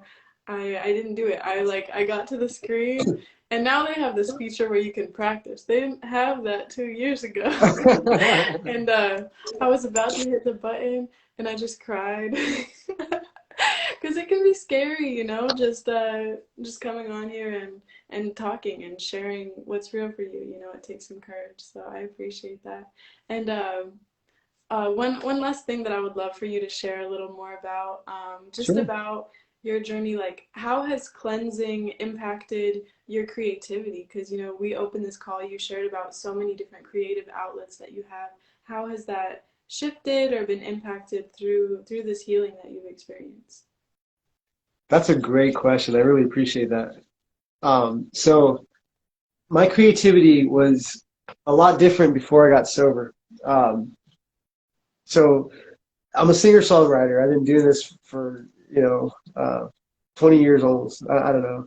No, not 20 years. 2008 is when I first started like doing solo singer-songwriter, and I wrote my first song then. Not my first song, but my first solo acoustic song for my musical journey. So I go by the name of A Nail in a Sure Place. That comes from the scripture in Isaiah 22, verse 23. where the prophet says that God says, I will fasten him as a nail in a sure place, and he shall be for a glorious throne to his father's kingdom. And it's talking about leadership. It's talking about integrity. When you have a nail, you put it in the wall and you hang a mirror and the mirror falls. It's because the nail wasn't in the sure place. But if you put it where the stud is, it's in a sure place and you can hang from it. Right. And so I want to be a nail in a sure place. I want to be Mm. somebody that people can hang from. So that's been my name since 2008, and my songs have been very personal, meaning I still do though. I still write personal songs for people, about real people that inspire me. So love is a big thing in my songs. I used to write.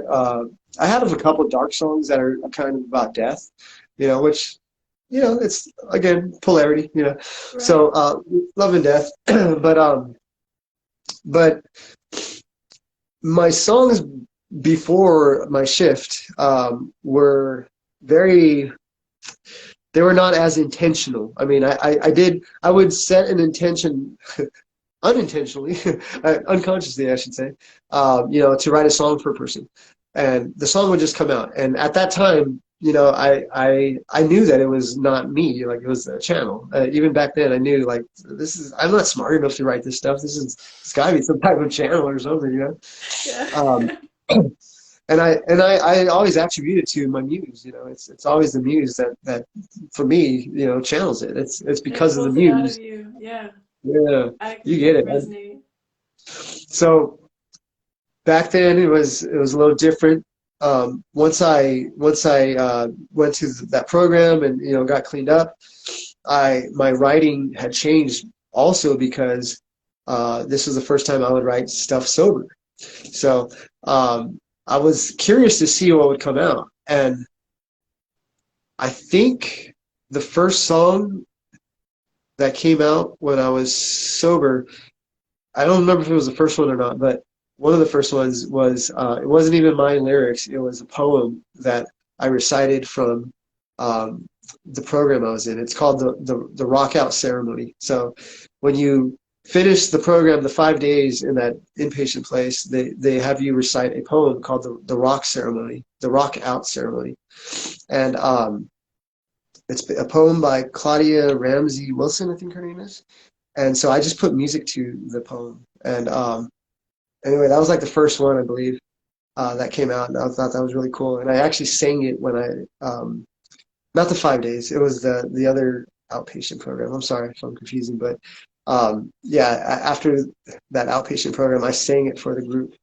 And so that kind of got me to think like, okay, there's something that's going to be different about my music. I met two friends in that program. I'm still friends with them today, and I wrote a song for each of them too. And it's a song. It's a love song, for my two friends. But then I started learning about the spiritual aspects of things. So one of them became one song is named Twin Flame, and it's about somebody that I met that at that time, I kind of subscribed and resonated with the twin flame narrative, and my thoughts on that is totally different now, but that it served its purpose. Yeah. So but once I started the cleansing, the even that initial spell, the blood spell I did, I decided to get really intentional with my songs. I started learning about gematria. I'm sure you're familiar with gematria. Mm-hmm.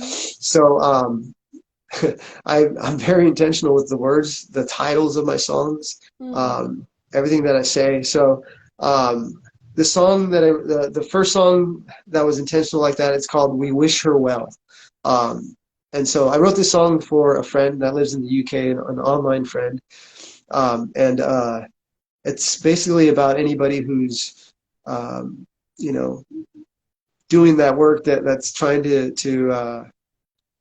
be a benefit to the world and to be authentic, basically. That's because that's what she is. She's an authentic person. She doesn't care. She'll speak her truth.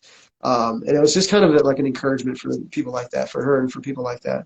Yeah. So I learned about reverse speech as well. I don't know if you've ever looked into reverse speech, but Reverse have speech. you? I think maybe if you'd like to share on it, yeah. I can't remember his name. I think it's David John Oates or John David Oates. David John Oates, I think. He did a lot of work and research in reverse speech. He started realizing that a lot of um, uh, presidential speeches and popular speeches, if you reverse the speeches at certain points, they have subliminal messages, and so it's pretty crazy to see what's out there.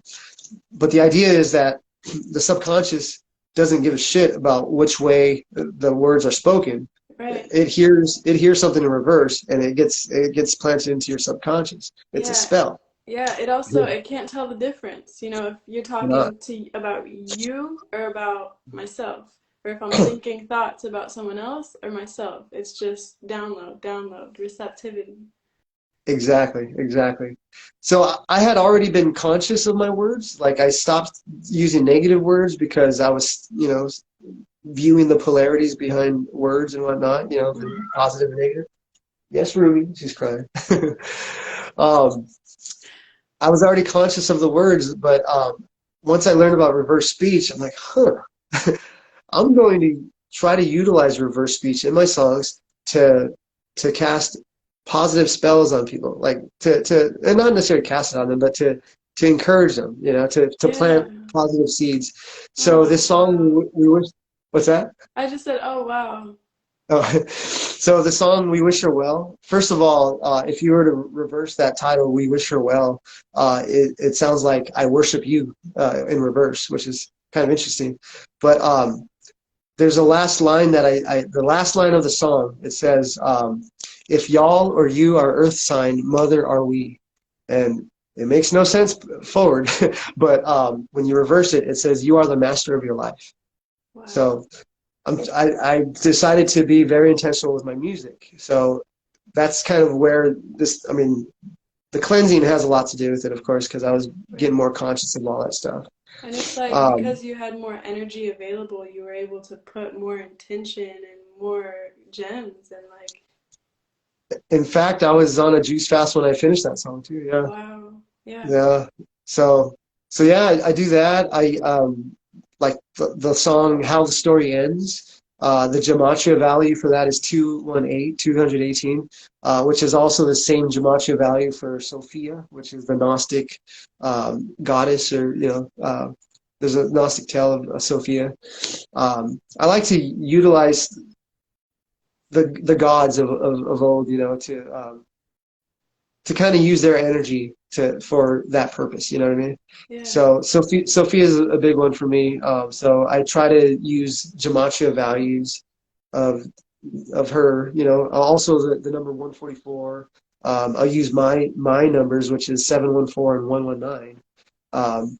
So yeah, I'm just very intentional with my music. Basically, is what I'm trying to get at. Wow, yeah, yeah, I see that. That's so beautiful. You know, most people, whenever they're listening, like, because, like you said, the subconscious is just downloading this information. They're just downloading it without even knowing the medicine. I think that's Uh, so special. I mean, there's the narrative of the pop singers right now. Like I think Billie Eilish, there's like a song that she had, or not Billie Eilish, Ariana Grande, I think, where it's like if you reverse it, it's like, you will die or hell, hell, hell or something. It's like something negative. I mean, it sounds like it when I hear it, but I thought to myself, if that's out there, why don't I put this out there? Yeah. So I think in that sense, that's like the biggest shift in my creativity with the cleansing. Um, I view creativity a lot differently now too. I'm starting to realize I can do a lot of things that I've never done before. Um, Again, going back to Open Ancient Eyes, I'm like so in love with her jewelry, the date seeds that she does. Yes. So I placed an order with her, but I haven't got it yet. But I kind of got impatient and I started saving my own dates and I made my own. Yeah. Oh, so So beautiful. never done this before, and I love it. It's Like like it's seeds of sweetness all around. You just carry yeah, with you. absolutely. I love that. So yeah, I've been diving into painting, which I've never done before either. Even those paintings, I use geometric values for the titles, and Mm. it's all intentional. It's been quite an interesting journey for me. I never thought I'd be really so intense about it all. But I love it, you know. Wow. Yeah, it's just like, it takes a lot of energy for our bodies to suppress emotion, suppress energy, because energy wants to move, right? So it's like as you've cleansed your vessel, you've liberated this energy, you've purged, you've gone through these intense emotions and these struggles, but then once you get through, it's like there's more energy. Like the energy has been liberated. So it's like you get to decide, like, what do I want to do with all this energy? Yeah, absolutely. Yeah. And you know, you triggered something right now too, you know, just thinking about my old ideas on weight loss, you know. Mm, I didn't realize, you know, that weight was trauma. That was emotions. It was things yes. that I wanted to carry out with me still, you know. And I think if that was illuminated in the world, I think, and if people saw that and understood that or understood that, you know, people would have an easier time with losing weight or and whatnot, you know. You see And that in that having aspect. compassion for themselves, like looking in the mirror and understanding like what it really means to carry weight. It's not something to be ashamed of. It's something to have No, compassion for. no, absolutely. I totally agree with Like that. the parts of ourselves that are struggling, they need more love, not less. Absolutely. I totally agree. You know, um, yeah, I always want to, I always share, you know, with people that ask me. I share online, you know, you see my Instagram. I share the little post here and there or story regarding juicing or sun gazing or whatever it is, in hopes that, you know, it does spark interest in somebody, you know, and that they ask. And like this week, I had two people ask me about juicing, you know, just because I was posting about it. And the last fast that I did, 26 day one, a couple months ago, I had a lot of people ask me, and I was really excited. So, and I answered their, you know, their messages and stuff, and that's what got me to think like I need to do a video. So this just came out in divine timing. Hey, as it does. As it Yeah, does. I'm so excited for this. I'm so happy that you know, like I said, you asked me, and grateful for you, Victoria. You're such an inspiration. You're doing great work.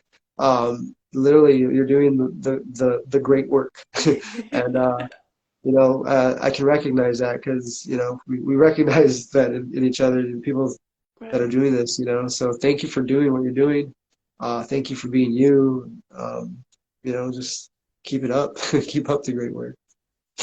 You Thank know, you. Yeah, same to you. Again, just thank you for your courage and your willingness to share your story and be a light for others. And yeah, just continuing liberating energy and sharing it with people because it's so special. You get to be a loving mirror for others and remind them of their own light. you're definitely right. Definitely right. I wanted to ask you, how's your fast going?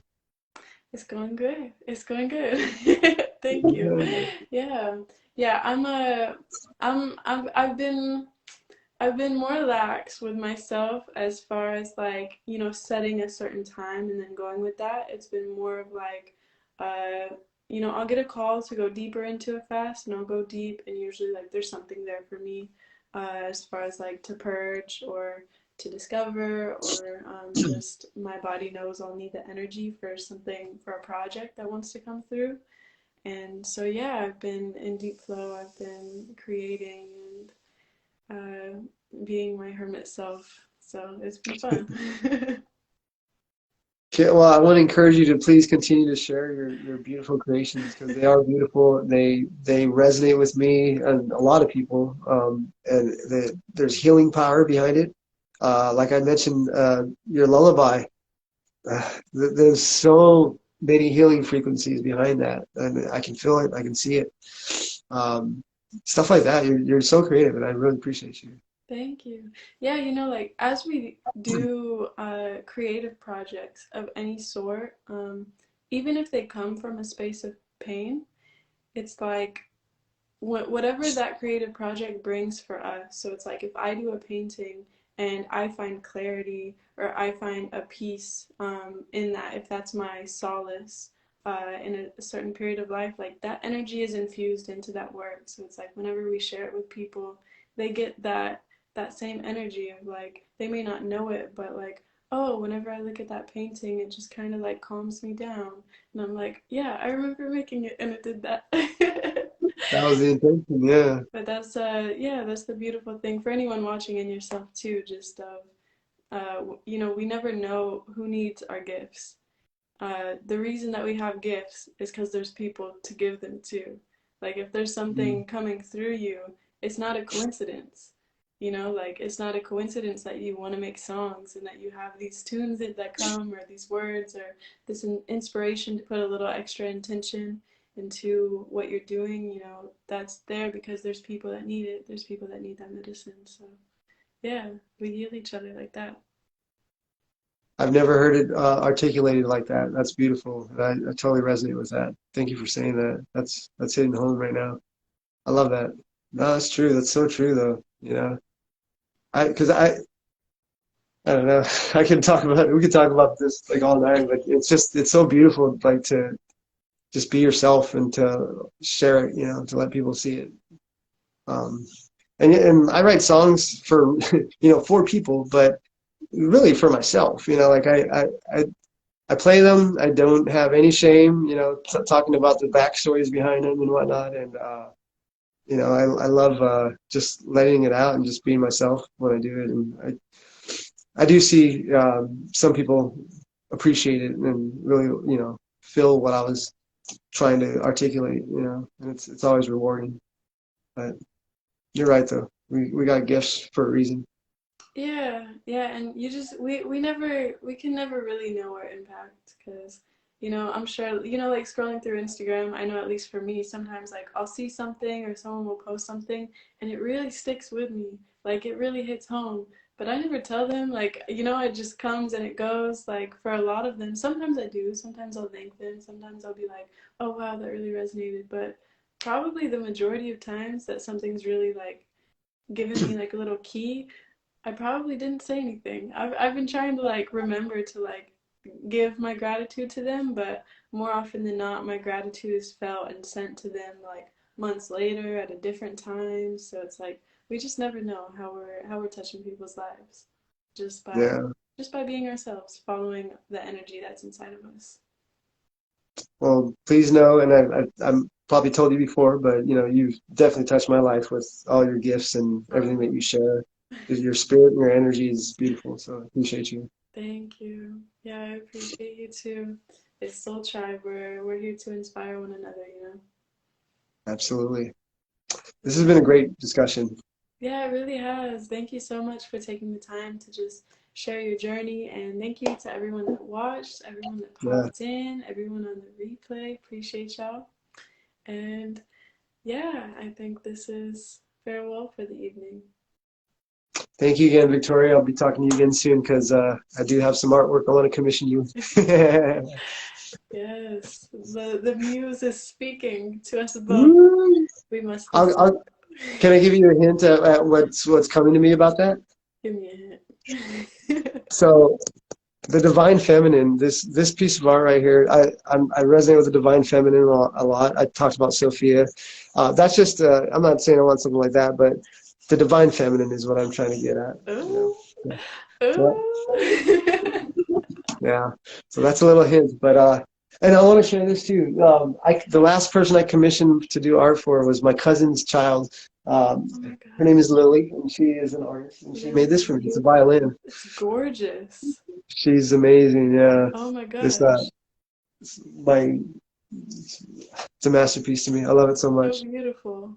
I love how Yeah, you have it placed there too. this is my living room right in front of my couch right Yeah, here. right in the center. But anyway, well, I guess I will bid you a good night. So thank you so much. Yes, thank you too. Much love. Much love. I'll talk to you All later. right. Talk to you soon. Good night.